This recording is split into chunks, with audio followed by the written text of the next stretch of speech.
요한이 전한 거룩한 복음입니다. 그때 예수님께서 큰 소리로 말씀하셨다.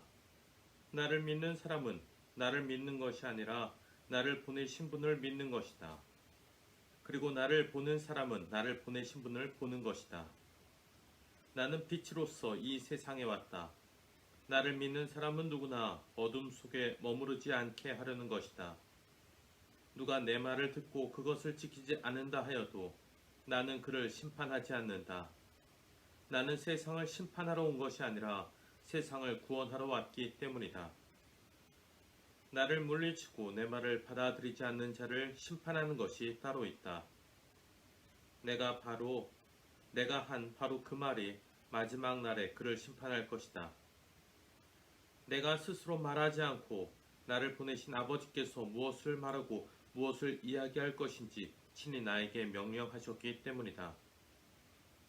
나는 그분의 명령이 영원한 생명임을 안다. 그래서 내가 하는 말은 아버지께서 나에게 말씀하신 그대로 하는 말이다. 주님의 말씀입니다. 그리스도님 찬미합니다. 참 예수님, 오늘은 부활 제4주간 수요일입니다. 오늘 복음은 요한복음 12장 44절에서 50절까지의 말씀이었는데, 이는 요한복음 전반부의 마지막 대목입니다. 요한복음은 크게 두 부분으로 나눌 수 있습니다. 처음 1장에서부터 12장까지, 그리고 13장에서부터 마지막 장까지 전후반부로 나뉩니다. 전반부는 7가지 표징을 중심으로 이야기가 전개되기 때문에 표징의 책이라는 별칭을 붙이기도 합니다. 예수님의 연대기적, 시간적으로 보면 예수님의 순환 직전까지의 공생활에 해당된다라고 할 수 있겠습니다. 따라서 요한복음 전반부의 마지막 대목인 오늘 복음은 예수님께서 당신의 공생활을 통해서 전달하시고자 한 메시지를 총정리한 내용이라고 할 수 있겠습니다. 자, 그럼 오늘 복음의 내용을 하나씩 살펴보겠습니다. 먼저 예수님께서는 이렇게 말씀하셨습니다. 나를 믿는 사람은 나를 믿는 것이 아니라 나를 보내신 분을 믿는 것이고, 또 나를 보는 사람은 나를 보내신 분을 보는 것이다 라는 겁니다. 성자 예수님 당신 자신과 아버지 하느님의 일치를 강조하셨습니다. 당신 아드님과 모든 것을 공유하시고 완전하게 뜻을 같이 하시는 하느님 아버지께서는 그 외아드님을 이 세상에 보내셨는데, 그 아드님은 빛으로서 이 세상에 오신 분입니다. 이 세상에 오신 빛. 그래서 빛이신 그 성자를 믿는 사람은 누구나 어둠 속에 머물지 않게 됩니다.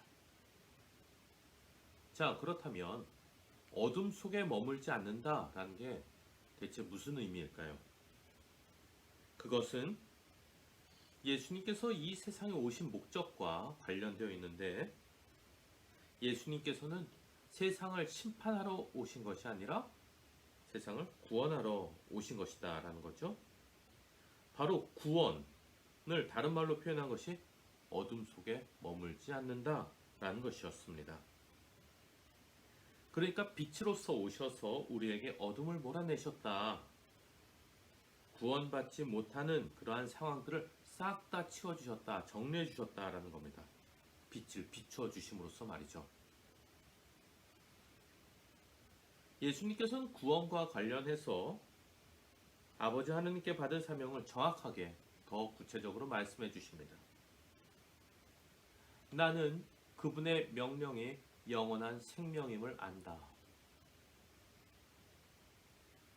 하느님께서 당신 아드님을 파견하시면서 바라셨던 그 목적, 그것은 세상 사람들이 어둠에 빠지지도 머물러 있지도 않는 것, 곧 구원되는 것이었습니다. 이를 다른 말로 표현하면 영원한 생명을 얻는 것이었습니다. 예수님께서는 성부 하느님의 뜻을 누구보다도 잘 알고 계신 분으로서 그 구원의 의지와 방법을 꿰뚫어 완벽하게 소유하신 분이셨습니다. 그래서 우리는 예수님을 가리켜서 세상을 구원하신 주님, 바로 구세주라고 부르죠. 그런데 그분께서는 우리에게 구원을 가져다 주신 분인데 예수님 당신 자신은 스스로를 어떻게 이해하셨는가, 그분은 어떤 정체성을 가지고 계셨는가 하는 겁니다. 그분이 지니셨던 정체성은 하느님 아버지를 고스란히 드러내는 존재였다는 겁니다. 예수님에게 있어서 하느님 아버지를 세상에 드러내는 일보다 더 중요한 것은 없었습니다. 그분은 그렇게 겸손한 분이셨습니다. 세상 구원을 이루어주신 분으로서 충분히 당신 자신을 드러내실 수도 있었는데 그럼에도 불구하고 그분은 참된 겸손으로서 하느님 아버지께로부터 파견된 존재라는 사실을 끝까지 관철하셨습니다.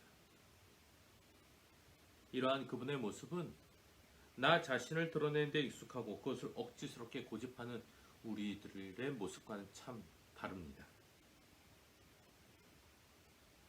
오늘 복음의 첫 구절, 나를 믿는 사람은 나를 믿는 것이 아니라 나를 보내신 분을 믿는 것이다. 그리고 나를 보는 사람은 나를 보내신 분을 보는 것이다. 이 말씀은 예수님 당신을 자랑하는 것이 아니었습니다.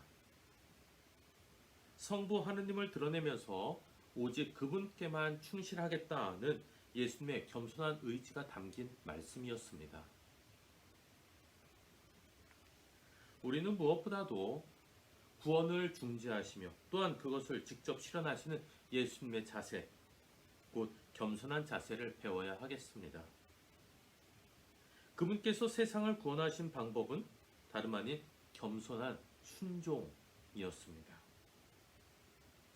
겸손을 통해서 구원된 우리이기에 우리가 예수님을 닮아서 하느님 앞에서 작은 존재여야 한다, 겸손해야 한다라는 것은 당연한 진리이겠습니다.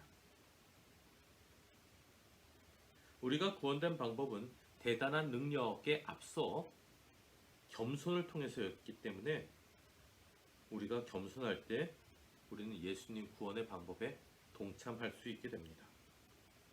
그리고 겸손한 사람은 예수님의 일에 참여하게 된 영광도 누리게 될 것입니다. 하느님 앞에서 겸손한 예수님을 닮은 신앙인이 되도록 합시다. 감사합니다.